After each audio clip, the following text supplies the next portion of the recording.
Hey everyone, Drew here, and we are getting a new Clarice. It is a Storm Clarice, it is a racer, and she is very fast. She has a speed of 670, so that is already a quick entry for her, and afterwards her skills will usually only take very little time units either, but let's jump right into it and check out her skills. First her actives and then her passives, where we will see the speed come in once again.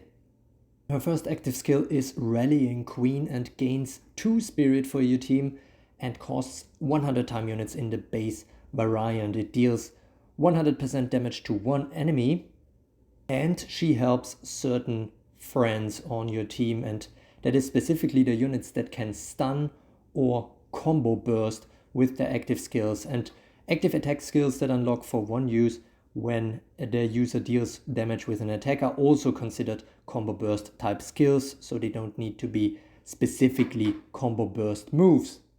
So what does she do to help these units? They are granted sleep wards, which is absolutely important in the current playstyle where we see a lot of sleep units go wild, and they also become enraged. That means 50% additional attack on their next turn. This skill might help to get stun into a bit more spotlight again, nerf sleep a bit, and does also help burn units subsequently. And her second skill is a combo drain plus, so as you can see immediately, the Rallying Queen active skill also applies to herself, so she can easily gain a sleep ward and become enraged whenever she uses Rallying Queen. And with that combo drain plus skill, she will deal 500% damage to one enemy and heal for 100% of max HP. Enraged, of course, that is 750% damage, and this is unlocked each time she deals damage to an enemy with another attack. This skill is locked at the very start of the battle or when she enters the battlefield, but with the Rallying Queen she can easily unlock it. And with her third skill we see something really interesting. This is a very strong skill. It is kind of a triumph skill, so whenever she gets a kill she can use this, and it is called Deadly Command, and it doesn't cost spirit at all. It actually generates 4 spirit and it only costs 50 time units in the base variant. What it does is it gives 2 other allies the next turns and removes negative status effects like sleep, burn or poison from them and the user. What this means is basically this skill can purify up to 3 units on your team, and 2 other units immediately get their turn.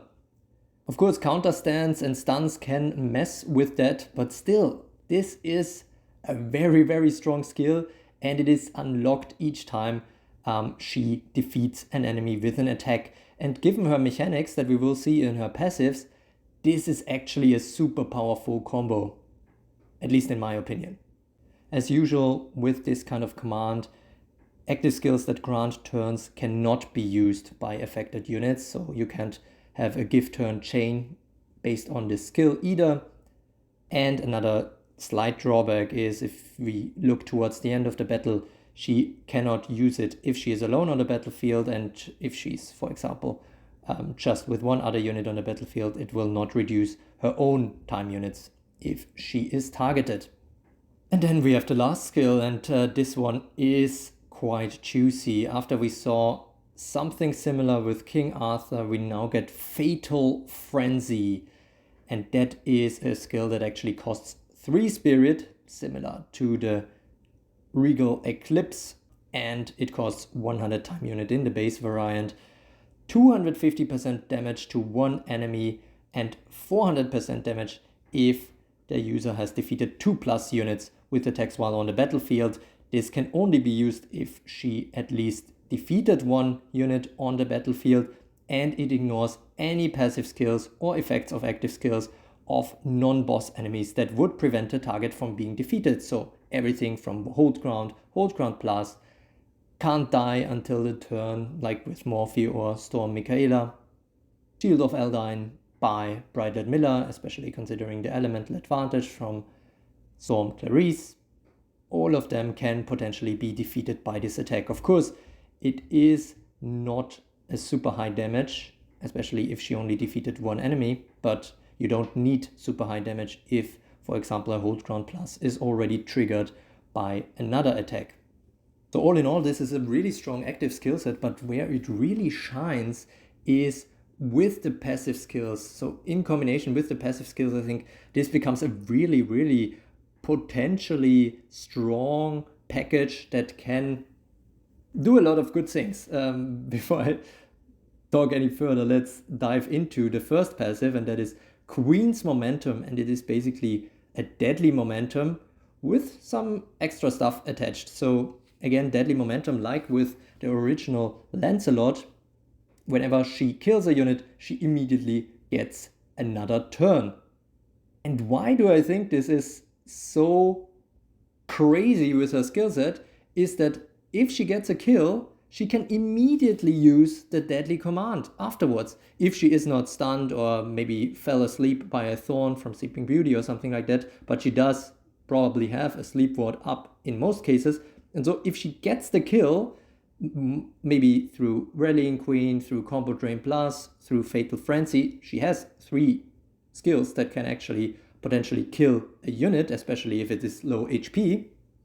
Then she immediately gets another turn and can generate 4 spirit, give the command, or give the turn rather, to 2 allies on your team that might be stunned or that might be asleep, or both. And then these 2 other units immediately get to do their stuff, and shortly after she will probably get another turn, and maybe, you know, the other 2 units have helped to prepare for Storm Clarice to get another kill. Why is that she will get another turn quickly? I mean, the deadly command in itself already has only 50 time unit costs, but here is where the Queen's Momentum comes in. It's not simply a deadly momentum passive, it is a Queen's Momentum passive, and that means 3 charges, or a kind of charge mechanic on this unit. She gains 3 charges whenever she starts on the battlefield or enters from reinforcements or kills a unit. So all of these cases, she gains 3 charges. She can only store up to 3 charges, so she will never go above that, but 3 charges is 3 charges. And what do they mean? Basically, the charges, again, as we saw with Honoji or with Sun Wukong, act as a hold ground and get consumed if they save her from dying. What I like about her gaining the charges as well if she enters from reinforcements is that this is pretty much, I think, a straight advantage over a skill set like that from King Arthur, who really has the King's Dawn passive, and so whenever she leaves the battlefield, all of her advantages, or a lot of her advantages, are actually lost, while this Queen's Momentum is just a gift that keeps on giving. Whenever she kills a unit similar to King Arthur, she's really hungry for kills, because the charges not only give her additional hold grounds, and one more thing, the Queen's Momentum also gives her a sleep ward right from the start, so that is another advantage that she has over someone like King Arthur, but also pretty much over most units in the entire game. The charges also have a similar mechanic as we saw in Storm Ludmilla, and that means all her active skills cost 20% less time units for each charge it has stored. So that means usually if she has the 3 charges, 60% time unit reduction, and that means all her active skills become 20 to 40 time units long, which is very, very low. And that is why I said, okay, this kind of deadly command is pretty crazy, because when she gets a kill, she will get another turn most likely if she is not interrupted in some shape or form. Immediately use the deadly command.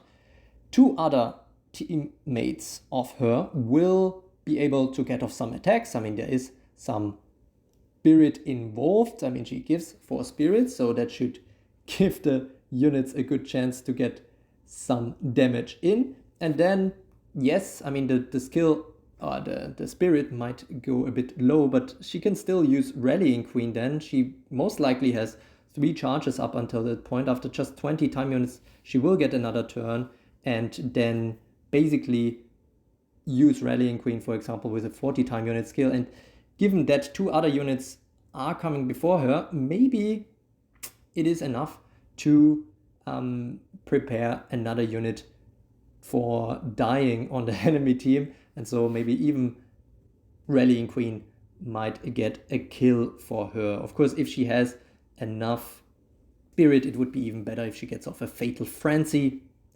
But then again, this is maybe one kink in her armor, that she is quite spirit hungry. So the turbo gear affects her time unit costs, but in comparison to someone like Storm Ludmilla, the charges do not generate spirit. However, I do like it more in this way because these charges act as a hold ground and make her faster still. Of course, if she doesn't get kills and gets hit repeatedly, or maybe by something like poison or burn, then these charges can quickly vanish and then she is dead.